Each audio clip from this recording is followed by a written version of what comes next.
Lalu seberapa efektif wacana penambahan nomenklatur jadi 44 kementerian? Seperti apa pula implikasinya terhadap anggaran yang pastinya akan membengkak? Untuk membahasnya sudah bergabung bersama Rumah Pilkada, Direktur Eksekutif Trias Politika Strategis Agung Baskoro. Selamat sore Mas Agung. Selamat sore, Mas Ihsan. Mas, bagaimana Anda melihat rencana penambahan jumlah kementerian ini?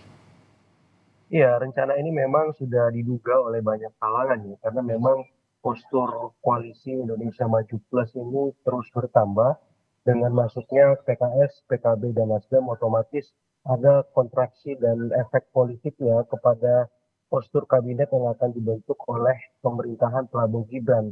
Dan di titik ini saya kira mau tidak mau penambahan kementerian ataupun nomenklatur kementerian menjadi sebuah keniscayaan.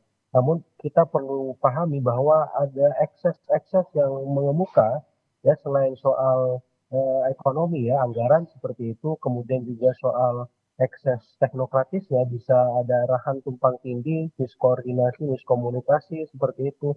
Yang ketiga lagi yang bisa menjadi soal adalah bagaimana kemudian ya efektivitas dalam mengakselerasi program-program pemerintahan Prabowo Gibran selama yang kemarin disampaikan saat masa kampanye. Seperti itu, Mas Isan. Mas Agung kan tapi sudah dibentuk seperti Badan Gizi Nasional. Ada juga Iya, rencana Kementerian Perumahan. Itu semua terkait dengan program-program yang akan dilakukan Prabowo Gibran nanti. Tapi ada tudingan kalau ini adalah untuk mengakomodasi kekuatan parpol koalisi. Sepertinya bagaimana ini yang sebenarnya? iya, Mas. Jadi sebenarnya di setiap apa namanya masa pemerintahan periode pertama Prabowo Gibran sementara ini idealnya memang ada arahan dari kalangan profesional mendominasi seperti itu. Karena apa? Karena eh, kalau misalkan didominasi oleh kalangan non profesional atau partai, dikhawatirkan mengirimkan pesan yang kurang positif kepada publik.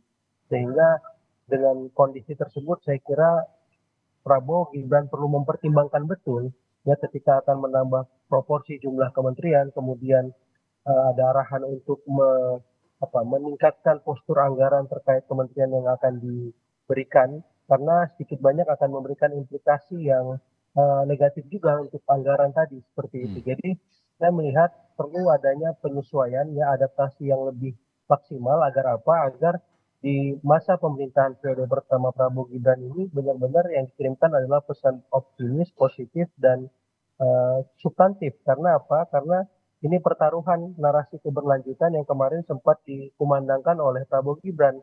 Bila tidak maksimal, ya ini bisa memberikan dampak yang kurang positif ya bagi performa pemerintahan di 100 hari kinerja pertamanya seperti itu. Oke, Mas Agung, jadi menurut Anda perlu nggak sih sebenarnya kementerian atau lembaga baru untuk menuntaskan program janji Prabowo Gibran itu? Otomatis perlu, Mas. Karena apa? Karena ini menjadi tolak ukur ya keseriusan Presiden Prabowo ketika dia sejak awal mengumandangkan visi misi program semasa kampanye Pilpres kemarin. Jadi dengan hadirnya Badan Gizi Nasional, Menteri Perumahan, dan seterusnya itu saya kira itu salah satu arahan positif bahwa tim sinkronisasi yang kemarin juga dibentuk memang sudah bekerja, bahkan beberapa nama sudah dilantik menjadi wakil menteri bahkan menteri seperti itu. Jadi saya melihat ada arahan yang bagus, cuman memang yang perlu dikawal bersama apakah sebanyak itu jumlah kementerian yang akan dibuat ya, karena konsekuensinya tadi ya, ada konsekuensi teknokratis, ada konsekuensi soal ekonomis, ada konsekuensi-konsekuensi lain yang memang itu akan membuat dinamika di internal koalisi Indonesia Maju Plus akan terus berkembang seperti itu. Oke, Mas Agung, soal Kementerian Perumahan salah satunya, ini kan juga dicetuskan oleh internal dari TKN, yang selama ini perumahan ada di bawah PUPR. Apakah nanti tidak ada Ya, tumpang tindih wewenang antara PUPR dengan Kementerian Perumahan itu? Ya itu yang dikhawatirkan ya Mas Iksan ya. Karena apa? Karena dua hal ini kan saling berkelindan satu sama lain. Ketika dari awal memang tidak ditegaskan tupoksinya ya, job description-nya secara tuntas, maka dikhawatirkan setelah nanti mereka dilantik ada di masa awal yang mungkin 1 sampai 3 bulan pertama itu mismatch antara kinerja di lapangan. Nah, otomatis ketika ada penambahan kementerian tadi, otomatis ada arahan perlu koordinasi, perlu komunikasi yang lebih intensif supaya apa? Supaya eksekusi kemudian program-program yang ingin dikerjakan memang bisa berjalan dengan sendirinya tanpa harus berkoordinasi terus, karena itu kan memakan waktu. Dan harapannya dengan hadirnya Kementerian Perumahan ataupun badan sejenis, saya kira itu bisa mengakselerasi ya. Harapannya kan dengan menambahnya jumlah kementerian itu, kita bisa melakukan banyak hal, kita bisa meraih ya, atau mempercepat program-program yang ingin dilakukan oleh presiden terpilih. Tapi di saat yang sama ada kekhawatiran juga, semakin banyak jumlah kementeriannya, maka semakin kurang fleksibel nanti geraknya, semakin lebih banyak ya dimensi-dimensi administrasi yang belum tuntas, karena perlu adaptasi yang lebih dan penyesuaian-penyesuaian lain yang saya kira sebagai ekses ataupun kontraksi dari bertambahnya jumlah kementerian yang dimaksud.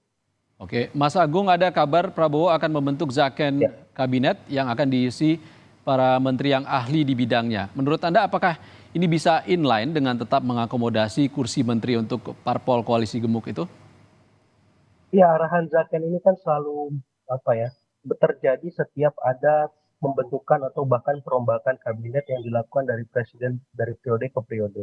Saya kira niatan untuk membentuk itu sebuah keniscayaan dan kita tunggu nama-nama yang akan dipilih oleh Prabowo Gibran karena apa? Dari sana kita akan lihat keseriusan presiden terpilih untuk memastikan nama-nama yang menjadi pembantunya adalah orang-orang yang memang punya kualitas ya. Dalam artian bisa dimulai ketika di periode pertama Presiden Jokowi terpilih itu melibatkan lembaga seperti KPK, ya, PPATK, Komnas HAM, dan lembaga-lembaga ataupun komisi-komisi negara lain agar apa? Agar rekam jejak menteri yang ingin kita pastikan kualitasnya itu bisa dipastikan dipuliti ya, agar apa? Tidak ada lagi menteri ataupun pembantu presiden yang tanda petik bermasalah ataupun terkasih kasus ketika nanti di tengah pemerintahan ataupun saat ya di akhir masa pemerintahan seperti itu karena ini menjadi presiden negatif dari waktu ke waktu dan saya kira Pak Prabowo bisa mereduksi dan mengeliminasi itu ketika dari awal dari hulunya